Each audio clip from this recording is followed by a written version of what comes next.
Imagine building something so grand it could outlast centuries only to have it sit silent, untouched, unlived in. Behind high walls and guarded gates, there are mansions so lavish they make royal palaces look modest. But for all their gold leaf ceilings, imported marble, and manicured gardens, these places share a strange fate. No one wants to live in them. Tonight we begin a journey through 10 billionaire mansions abandoned to time, some for reasons rooted in scandal, others cursed by misfortune, and some so strange you might wonder if they were ever meant for human life at all. From cliffside estates worth hundreds of millions to private islands left to the gulls, every one of these places tells a story of ambition and the slow creep of decay. And by the time we reach the most expensive abandoned home in the world, you may start to wonder, would you take the keys? Number 10, the forgotten Malibu estate. Perched on a cliff above the Pacific, hidden behind a screen of cypress and bamboo, stands an estate that once embodied West Coast Zen. Built by a tech billionaire in the 1990s, the Malibu estate was a love letter to Japanese architecture. Every beam cut by hand, every garden stone placed according to centuries-old principles of harmony. The koi pond alone was a masterpiece, a mirror of still water nearly the size of a swimming pool, fed by a stream that gurgled over imported granite from Kyoto. Beneath its surface swam fish so rare some were insured for 6 figures. The estate's tea house, an authentic tatami-matted structure with sliding shoji doors, overlooked the ocean, the kind of place where you could sip matcha and watch the horizon dissolve into sunset. But paradise is expensive. Salt air chewed at the wood, storms battered the garden walls, and every year the maintenance bill rose. Even the koi pond became a liability. Pumps broke, filtration systems failed, and without constant care, the once vibrant water turned cloudy. By the late 2010s, the owner had moved inland. Caretakers came less often. The koi were removed. The tea house doors now rattle in the wind, their paper panels torn. From the road, you'd never know the jewel of the property was gone. But from above, it's clear. The gardens are swallowing the paths, and the estate sleeps under a shroud of neglect. Number 9, beleaguered, Huguette Clark's silent palace. On a bluff in Santa Barbara, overlooking the glittering California coastline, sits Bellosguardo, the beautiful lookout. And beautiful it is. 23 acres of manicured lawn, Italianate gardens, and a sprawling French-style mansion with a ballroom big enough to host 100 guests. But here's the thing, the woman who owned it never spent a night there. Huguette Clark, daughter of a copper magnate, inherited Bellosguardo in 1925. Yet for reasons still debated, she chose to live in a New York hospital room for the last 2 decades of her life. Perfectly healthy, yet preferring the quiet company of nurses and her doll collection. Inside Bellosguardo, time stands still. Curtains are drawn tight against the sun. Dining tables remain set as if for guests who never arrived. In one bedroom, the bedspread has not been disturbed in over 60 years.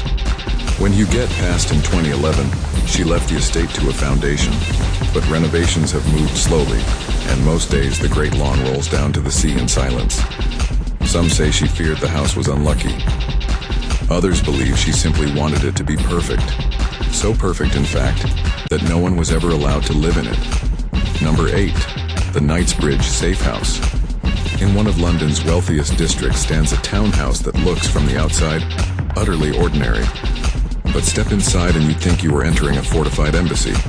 18-inch thick walls, reinforced steel doors, bullet-resistant windows, a panic room with independent air supply, and beneath it all, a wine cellar locked by biometric scan. It was commissioned by a reclusive retail tycoon who had grown obsessed with security. Every inch of the home was wired, every window monitored. Even the lifts required special access codes. But the very features that made it secure also made it unlivable. Guests complained of feeling watched. The narrow sealed windows kept out fresh air. Some rooms had no views at all, just armored panels. When the owner died, the house passed into the hands of distant relatives. They visited once and never came back. Now it sits in one of the busiest cities in the world, a silent vault in the middle of London, holding its secrets behind locked steel. Number 7, La Zagaleta, Adnan Khashoggi's lost paradise. In the 1980s, Saudi arms dealer Adnan Khashoggi was the very definition of excess. At his estate in Marbella, Spain, now known as La Zagaleta, he hosted parties that drew royalty, actors, and oil magnates. Marble floors stretched from one wing to another. Chandeliers glittered above grand dining tables. The stables held Arabian horses. The garages held fleets of Rolls Royces. But when Khashoggi's fortunes collapsed, the palace was seized. Over the years, it changed hands, eventually becoming a private country club. Yet the heart of the original palace, Khashoggi's private quarters, remained untouched, sealed off from the new owners. Visitors say walking its halls today feels like stepping into a time warp. The decor frozen in the 80s, the air thick with the weight of a vanished era. Number 6, Foxcatcher Farm, the mansion that turned to tragedy. Built in Pennsylvania by the DuPont family, Foxcatcher Farm was meant to be a haven for Olympic athletes. Owner John DuPont spared no expense, a state-of-the-art wrestling complex, stables, and a sprawling Georgian-style mansion. For years it was a place of discipline and triumph. Then in 1996 it became the site of one of the most shocking crimes in American sports history, when DuPont shot and killed Olympic champion Dave Schultz. The estate was sealed off. The wrestling hall gathered dust. Grass pushed through the cracks of the drive. Eventually, parts of Foxcatcher were demolished. Today, new homes stand where the stables once were. But locals remember the estate as it was in its last days, vast, silent, and haunted by the shadow of tragedy. We've seen gardens turn to wilderness, dance halls frozen in time, and palaces abandoned after scandal. But the next 5 mansions on our list are darker, stranger, and even more extravagant. One hides laboratories sealed behind oak doors. Another was built to rival Versailles in the desert. And the final one is the most expensive home of the 21st century. And yet no one, not a single soul, lives there. Number 5, Paul Allen's Mercer Island estate. Just outside Seattle, hidden among the evergreens, Microsoft co-founder Paul Allen began building what many thought would be the most advanced private home in the Pacific Northwest. The plans called for sprawling modernist architecture, private yacht moorings, underground recording studios, and cutting-edge automation that could control every light, lock, and temperature with the touch of a button. Construction began in the 1990s, and for years locals speculated about the mysterious structure slowly taking shape on the shoreline. But despite Allen's vision, the estate never fully came together as planned. Some say it was the constant design changes. Others point to the sheer scale and cost of the project. When Allen passed away in 2018, much of it remained unfinished. Parts were eventually completed for guests and events, but the original dream, a seamless fusion of futuristic living and private retreat, was never realized. Today the property is maintained, but large sections remain underused, echoing with the sense of a project left waiting for its creator. Number 4, Villa Agnelli on the island of Capri. This was once the crown jewel of Italy's most glamorous family, the Agnellis, founders of Fiat. Perched high above the sapphire waters of the Mediterranean, the villa was surrounded by terraces that tumbled down toward private coves. In the mid-20th century, it was a gathering place for aristocrats, film stars, and politicians.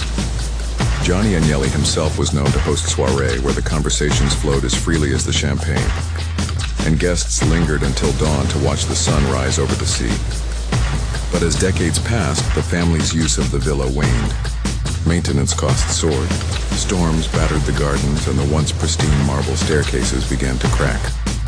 Today, while parts of the estate are still privately owned, much of it sits quietly behind gates with wild vines curling over the balustrades and the Mediterranean wind whistling through empty rooms. Its beauty remains undeniable, but so does the melancholy of a place built for laughter and now left to the whispers of the sea.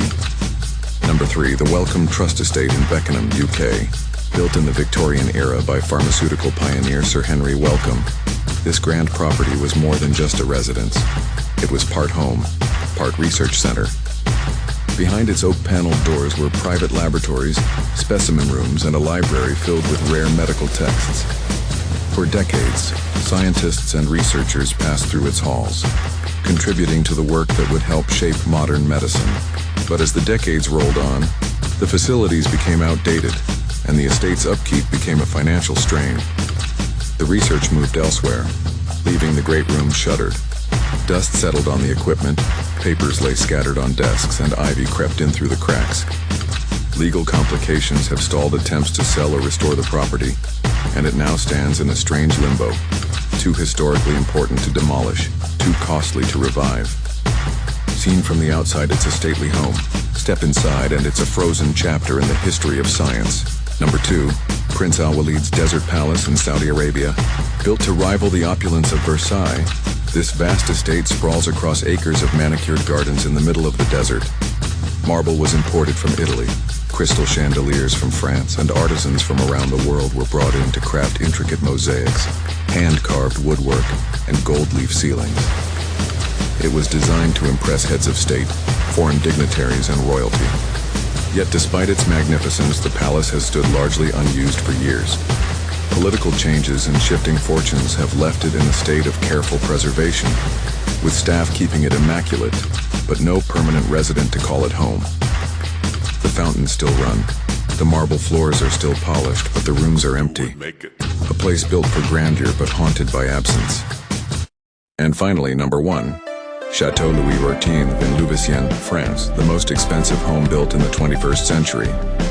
Completed in 2011, it was inspired by the 17th century palace of the Sun King himself, Louis XIV, but with every modern luxury imaginable hidden behind its classical facade. The chateau boasts 10 suites, a gold-plated fountain, a ballroom, a cinema, a wine cellar, and an underground nightclub. Its gardens are a masterpiece of symmetry, with reflecting pools and trimmed hedges leading to pavilions. Beneath the main building lies a network of underground rooms, a swimming pool with a glass bottom, a squash court, and a private meditation room that looks out onto an aquarium wall filled with exotic fish. And yet, for all its beauty and technology, no one has ever made it a true home. Ownership changed hands quietly, and despite being perfectly maintained, the chateau has never had a permanent resident. It is kept in a state of readiness, as if expecting an arrival that never comes. Each night, the lights in the gardens are turned on. The fountains sparkle, but behind the gilded doors, the silence is unbroken. From the wooded shores of Seattle to the deserts of Arabia, from the cliffs of Capri to the quiet streets of Louveciennes, these mansions share one truth. Money can build wonders, but it cannot guarantee life within their walls. They stand as monuments to ambition, excess, and sometimes folly, places where history paused and never resumed.